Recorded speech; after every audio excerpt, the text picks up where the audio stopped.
Hello, my name is Stephanie Patel, and I am what people call a psychic medium. I connect individuals with their loved ones who have passed. I think of myself as a bridge between this world and the spiritual realm.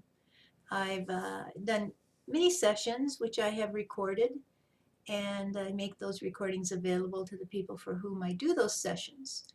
I have taken some excerpts from some of those sessions and put them together into a video for the general public with the permission of the participants both on this side and the other side of the veil. Through this video, maybe others can get an idea of what people like me do and a little bit of the view from the other side, from those who have already crossed over. So I hope you enjoy it. Is you're going to tell me who you want to talk to, the first name, and the relationship. And then you're just going to help me out as we go through things. Just give me a little yes or no to let me know if it rings bells with you as things come up, okay? All right.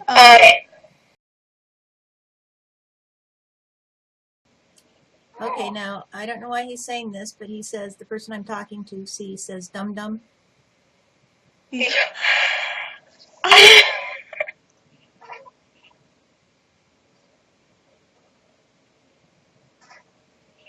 Why? What's the matter? We used to call each other Dum Dum all the time. Okay, well, he says dum-dum, you know it's me.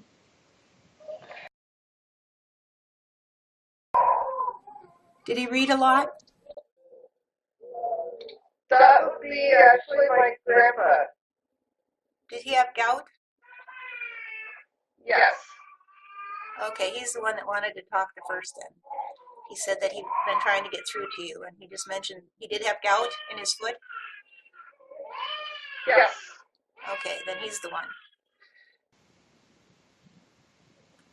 He talks about a shaggy mane. Did he have a shaggy mane or shaggy mane, shaggy hair, something? No, he always wore his hair like a Caesar cut. So.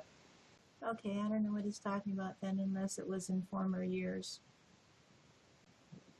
I'm not sure if this really has anything to do with it, but he may be talking about like Shaggy. Remember Shaggy in Scooby-Doo? Yeah. Yeah, that was his favorite character. That was his what? That was his what? His favorite character. Shaggy? Yeah. Oh, okay. He said there's such a dense cloud around the earth that people they can't get through. And so he's been trying to get through to you and to her.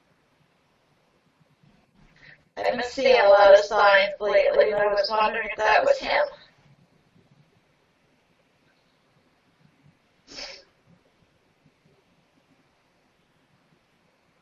He says he does many little things to get your attention. Is there a flagpole where you work? Yes. This is funny, but he's saying, tell her that every morning I'm on that flagpole. No, there's a hawk, a bird, this big hawk that sits on this flagpole every day. A big hook? Every morning I look at what is a it? hawk, a hawk, H-A-W-K. Oh. It's a bird that me and him really used to love. And every morning it sits on the flagpole outside my job. Oh my God, I'm very, very tingly, so I guess that's him, his sign for you. I knew it was him. That was weird. Okay. So I'm very tingly, and that is always when they make me feel very tingly. They're letting me know that we got the connection and that they're happy and it's emotional for them. They're sending love. He is sending you comfort. He wants you to take comfort from the knowledge that he is still present and aware of what's going on with you and with others. He wants you to understand that holding on to grievances stifles your growth. He wants you to know that love does not end when you cross over to the other side. It continues. It's like a warm current that you can feel on both sides of the veil. So when you extend love to him, he feels it, and you feel it when he extends it to you. You may not even know it's him, but you will feel something in your heart. But he says when people are too full of grief, when people are too full of grief or too caught up in the day-to-day struggles of life, it's not so easy to get through to them from his side. So I think what he's telling you is if you can be still, as in meditation or just out in nature, it's easier for him to get through to you, even if it's just a feeling in your heart. And he sends his love to all, regardless of who they are in the family and friends. He does not make a distinction on how they treated each other while he was here. He says love is love, and we all came in to this lifetime to do what we had to do to understand each other better. And on that side, he's able to extend love to all, even if he couldn't have while he was on this side. So then I'm going to let him go. And he's saying goodbye. He says it's not really goodbye.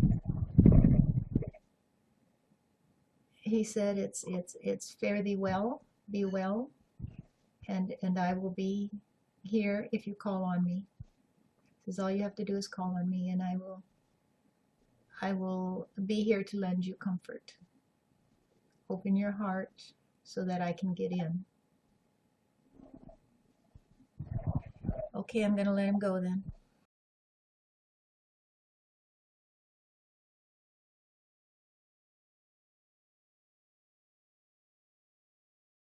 Does the Raiders sound mean anything to you? Not really. Was he a football fan or anything? He did like football. Was he a Raiders fan? No. Not a Raiders. What is that then? Now just be open too, because the other possibility is it's something who's not your husband. Okay. It occasionally happens. Okay, that they're trying to explain that reference to me, but it'll take a little bit, so it'll probably come up later. Okay.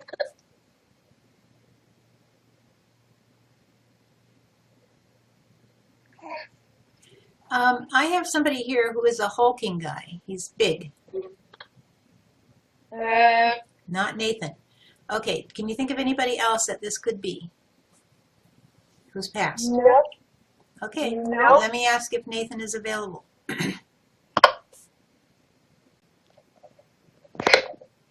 Was Nathan ever wrongfully detained? Yes. Like in jail or something? Yes. Well, he was here. Okay, Yes. so this guy, they're telling me Nathan was wrongfully detained while he was here. So let me see who we got then and what's going on. He says he didn't know how to make them understand that it wasn't him. Does that make sense? Yeah.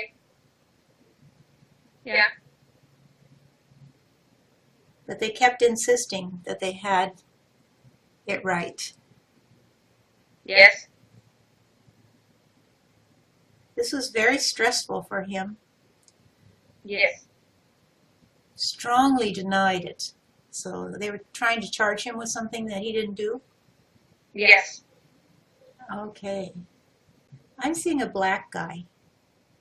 Does that have anything to do with this? Not that I'm aware of. Maybe it has something to do with this guy that came through at the beginning. Let me see if we can figure it out. Do you know if he was in jail with somebody that would fit that description? I don't know. You don't have any idea. No. Nathan take his own life? Yes.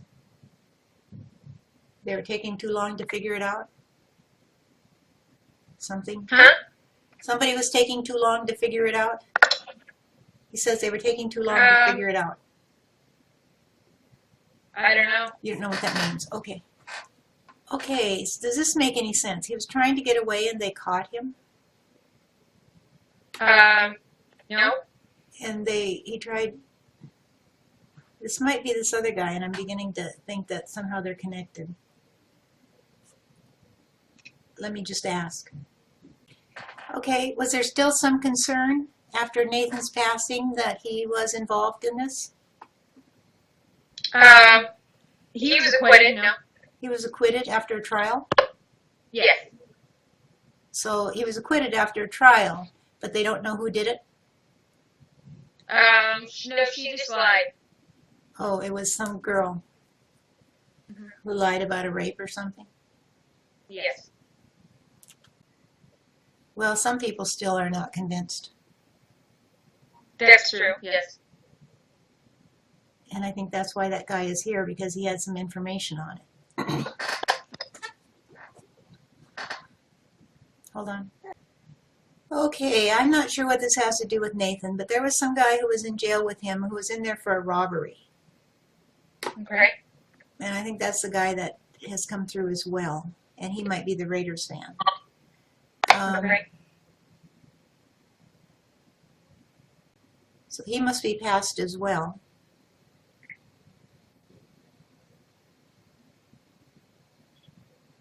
He just wants you to know that he was there and he knew Nathan.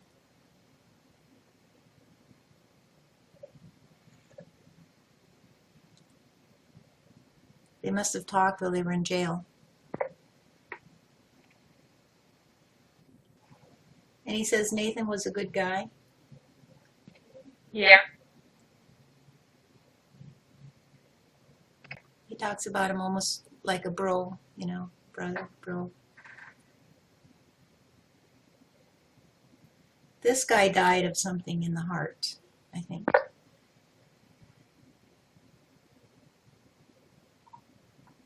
He might have been shot or something, I don't know. So I don't know why he's here other than just to come through and say that he knew Nathan. And he knows the truth. And he wants to reassure you that Nathan didn't do anything. So I guess he's just here to reassure you about Nathan, that Nathan was innocent of the charges. Okay. So he just kind of here as a character witness, I guess. Okay. Okay, now I think he's going to step back and we can talk to Nathan.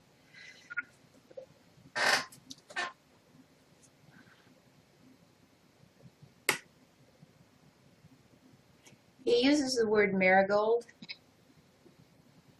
and I'm not sure what he's talking about, but I think he might be talking about marijuana. Yeah.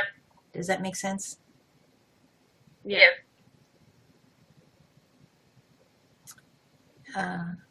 But he uses it, and he was referencing that guy, so I don't know if it had something to do with their relationship or something. Okay. Maybe that's where he got it, I don't know. But Nathan did use marijuana. He did. He loved you. And he left you, he said. I loved her and I left her. I left her high and dry.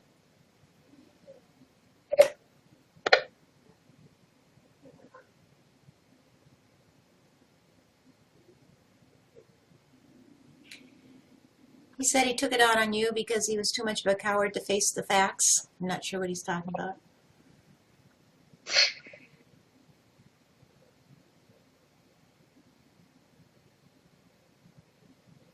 apparently did this event that we've been hearing about have a big effect upon your relationship? Not on us, but it had a big effect on him. Did it happen before your relationship? Yes, but we were friends while this went on. Okay.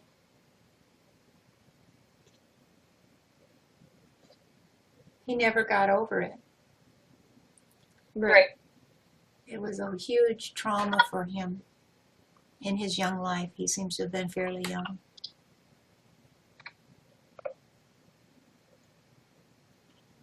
Okay, I'm trying to find out a little bit more why that even happened. Did this other woman have a child? She doesn't. But did she have one at the time? No. But there was a girl that he dated that had a child. Okay, there was somebody who wanted to make him be the father of her child. Yes. That was the girlfriend? Yes. But he wasn't? No. Okay. So why did this have, I'm trying to figure out what this had to do with the other girl. Do they know each other? Not that I'm aware of. Well, maybe she's talking about someone else then.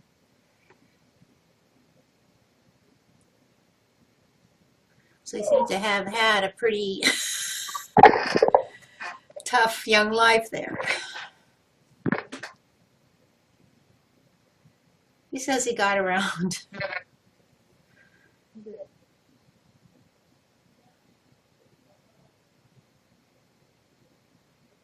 But he knew the girl that accused him of the rape? Yeah, it was an ex. Huh? It was his ex? And she wanted to have a child by him. Yes.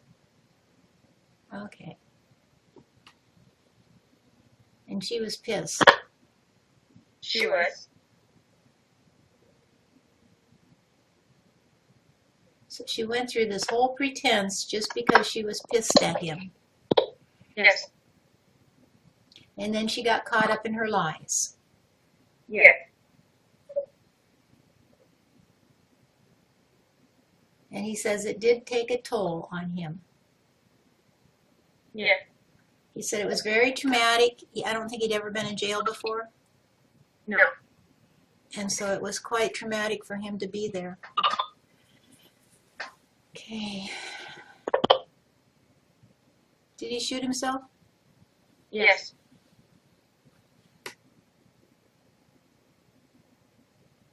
Didn't want to go on living.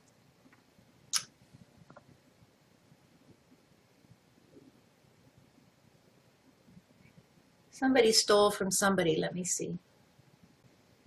He's saying that it just stole his life from him. It stole his joy from him.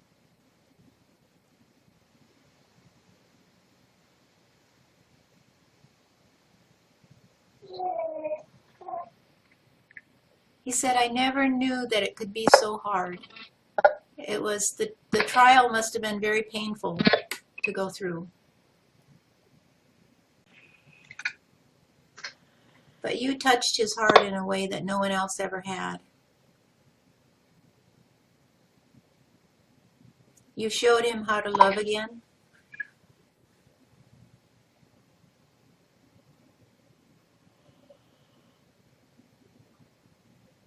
He didn't understand why you were so very kind to him while all this was going on.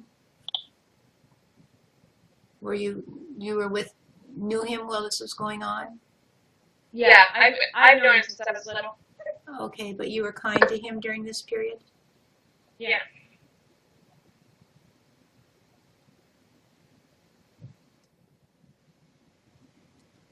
He said he was shook up to his core when he crossed. The core of his being. He stood in this place where there were all these beings around him. He calls them beings, but I can see them in white standing around him. So like in a semicircle and he's in the middle, or he's standing there and they're all around him.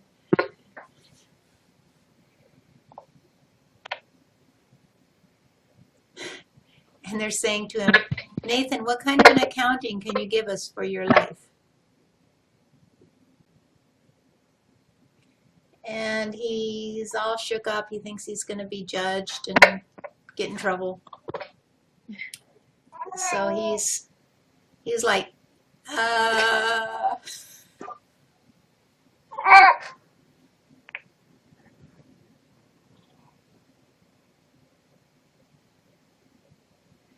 and then they laugh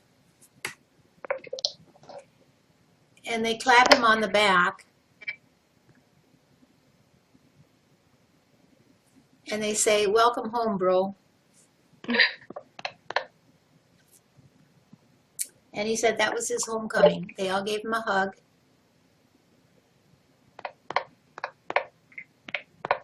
After they'd shaken him all up.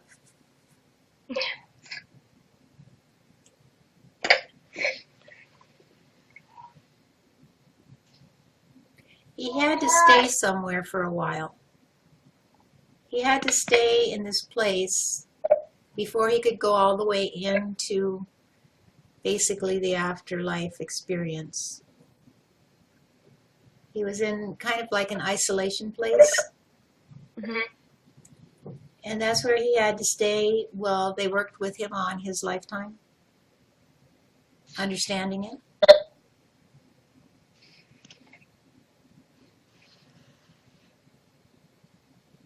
He says there was nobody else there, just him. And the teachers that would come and work with him, the counselors, whoever would come work with him.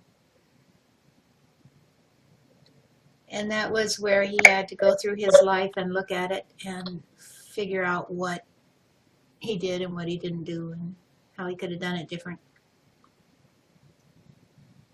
He says that he continues to watch you. And he says you're so beautiful he can hardly contain himself. He just gets swept away every time he's around you by your beauty.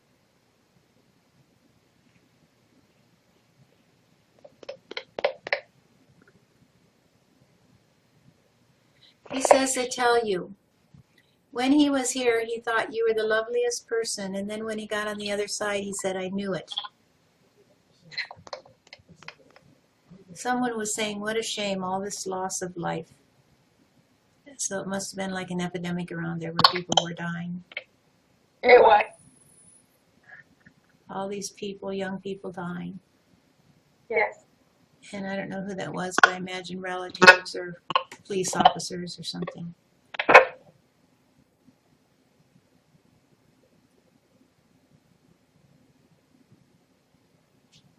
I just hear it's, I don't know who's saying this, but they're saying it's another time altogether. It wasn't like this when we were young. So I think probably some relatives or something.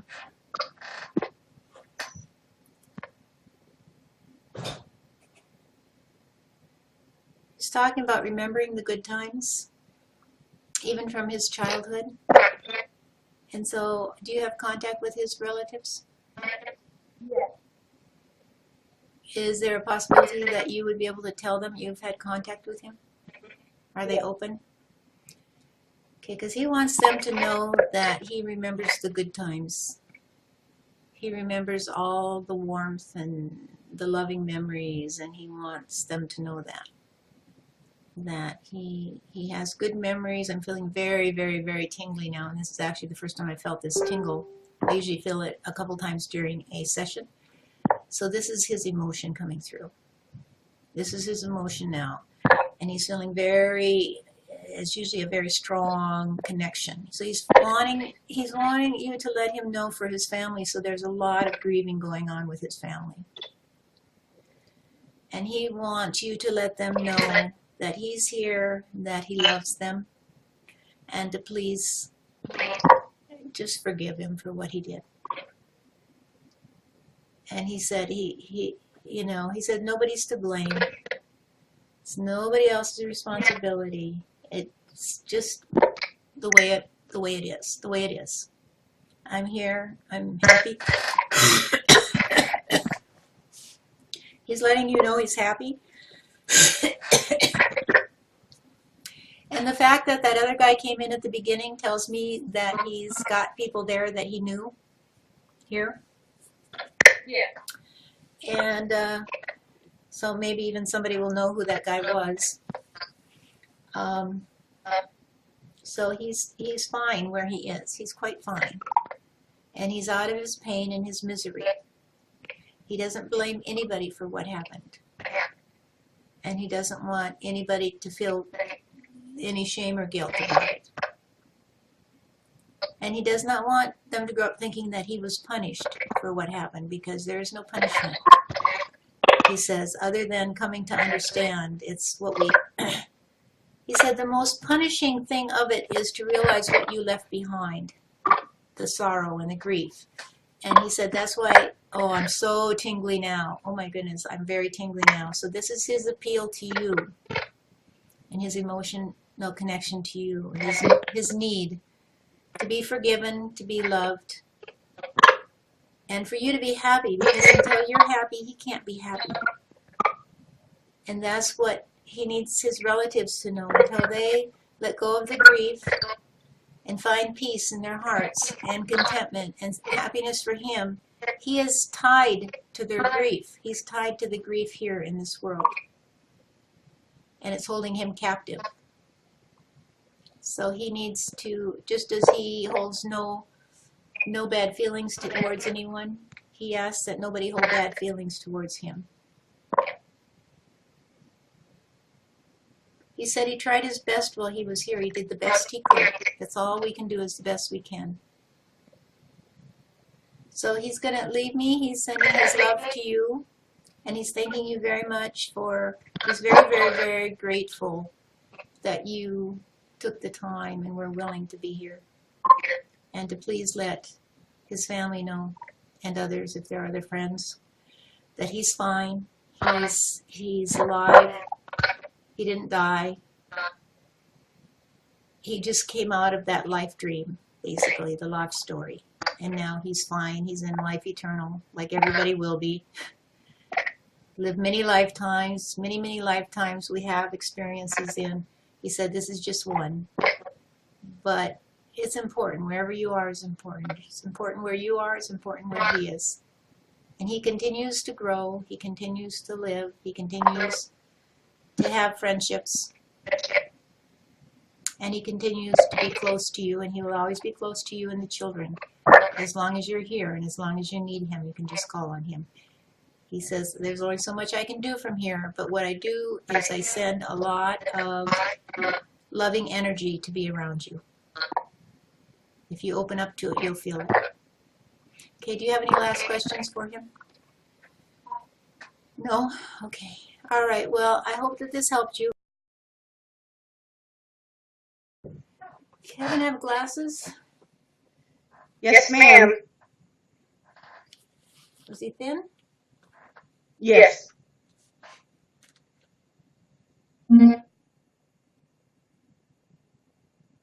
Forgot something. He forgot to take something.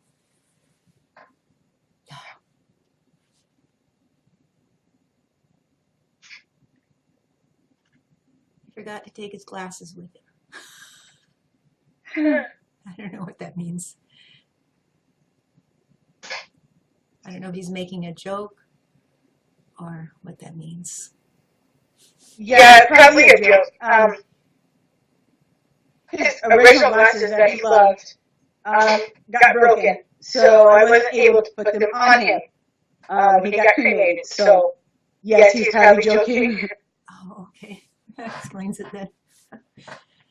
Okay, so he wasn't able to take his glasses with him. Did he hang himself? Yes, ma'am. Okay, so that's him. This guy must tell jokes.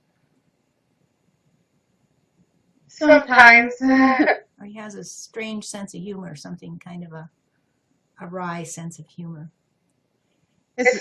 Yes, his last name is Strange. Strange? So, yeah.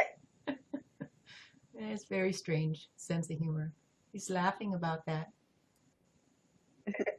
He's saying, yeah, it's unique. Very. Okay, Kevin. Kevin Strange, huh? my heart and my soul. He married you for love, he said, and for your good cooking. Oh, God. Yes, he's right. Do you cook good? Yes, ma'am. You won. You got through to his stomach. He's wearing a white shirt. Huh. And a sweater, and I think he's kind of mimicking me, and he's doing it to kind of make a statement or a joke, because I have a sweater on and a white shirt. He's saying, yeah, he's saying, you know, at least we look alike. That's my Kevin. He says, we're a team now. Okay, Kevin. This guy's got a sense of humor. Dry sense of humor. Yeah. Dry sense of Yeah. humor.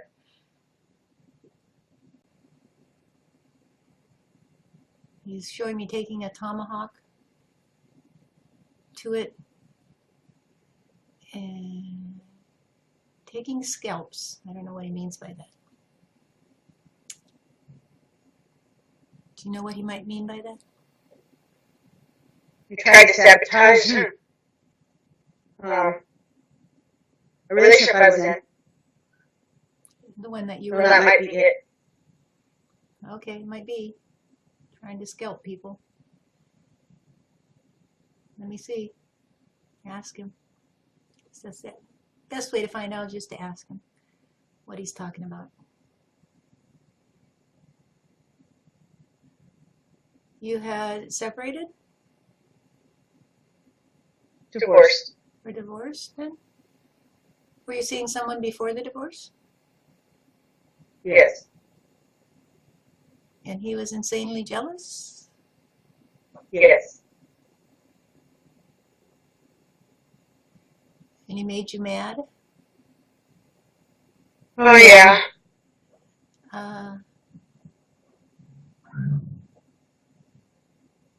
He liked to say he was the sane one. But he's laughing. But he's laughing. He's so funny.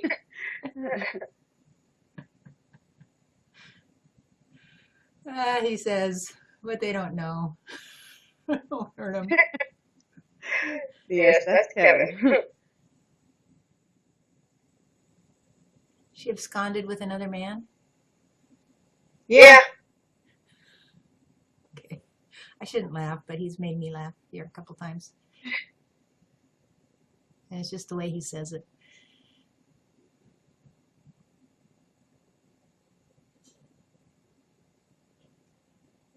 He left them motherless. She left them motherless. Yes. Lonely.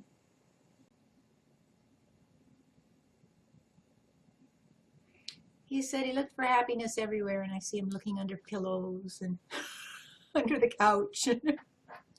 So again, he's giving me a kind of funny take on it. So he's just looking for a little security. Just wanted to know where he belonged. There was a place for him. And then he found it in your heart. And he did love you. He tells me he did love you. And he still does. She's still here? What do you mean here? At what used to be our house. You mean does he hang around there? Yes. He says here and there. He says I flit around. I come and go. He says I'm completely free.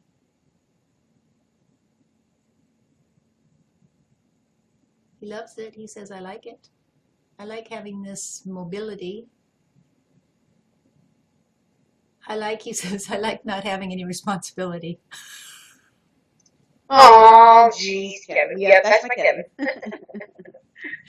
I don't have to pay any rent. He does have responsibilities. He has 3 kids still. Yeah, he says, but I don't have any financial responsibilities. I'm past it. He said, I left all that for you. Thanks. Says tough luck, sister. Aww. His sense of humor. He's making me laugh. I think he's trying to make you laugh. Oh, yes. Um,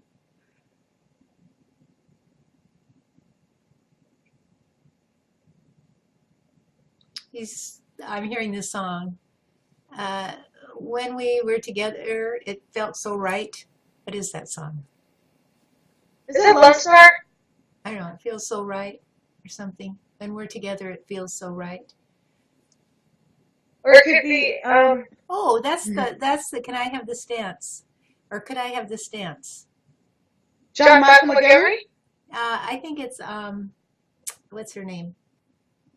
You can look it up. Could I have this dance? It's like for the rest of my life.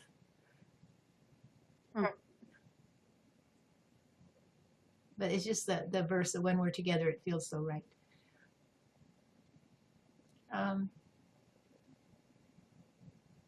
He's talking about this other song too, Sugar something.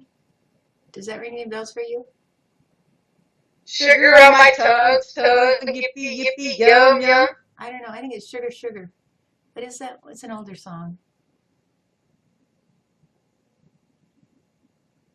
Like 60s. I don't know. You can look for it. Sugar, sugar. I can't sing, otherwise I'd sing it for you. I'm tone deaf. I can hear it, but I can't translate it into vocalization.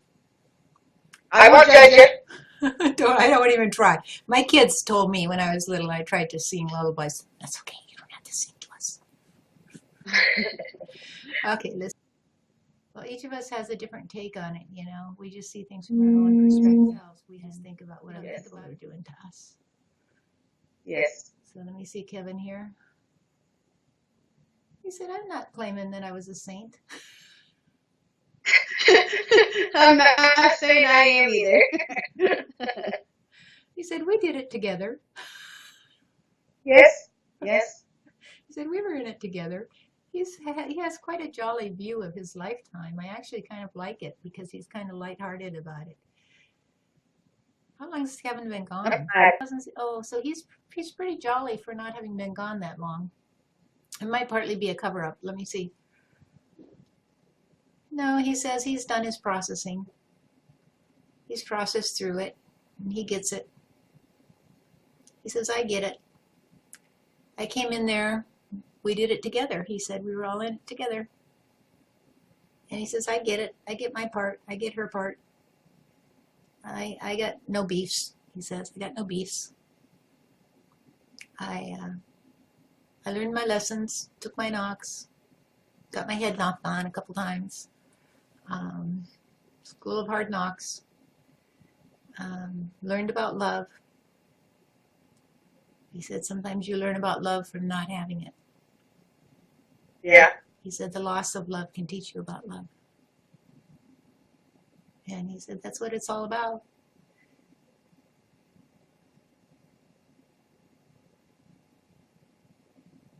He said, though, that he also took a lot of your heart with him. All of it. Mm-hmm. He says you kept a little. He says not enough. You're still there, so you must have a little pumping that blood. With him making phones go crazy and TVs do weird things and I know if that's car radio is doing weird things. I don't know if it's him or not. I just know that. Let's ask him. Okay. Kevin, are you making all the electronics go bizarre?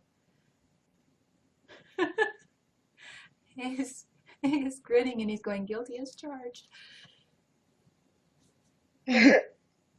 They guilty as charged. They like it. So we know he's there. Oh yeah, he says I'm around. He's actually very strong. I can see it. He's not all spirits can impact electronics and things like that, but he is showing me that he was a tinkerer. Did he like electronics when he was here? Kind of. He's a tinkerer. over there. He liked to figure out the new phones before I did, and the PlayStations and all that stuff. I can just see him tinkering with stuff. It's like he likes to tinker. Yes. He said, you know, he seems to me pretty smart, actually. He's very intelligent. And he's telling me it doesn't take much to figure out this shit. You know, if you got half a brain and a willingness to learn, he said it doesn't take that much. So he's pretty handy. He's pretty handy at intervening in the earth plane. So you may see other signs of him as well. Let me see, ask him. Songs. He's sending you songs all the time. So you turn on the radio or something and a certain song is on? Yes. That's Kevin.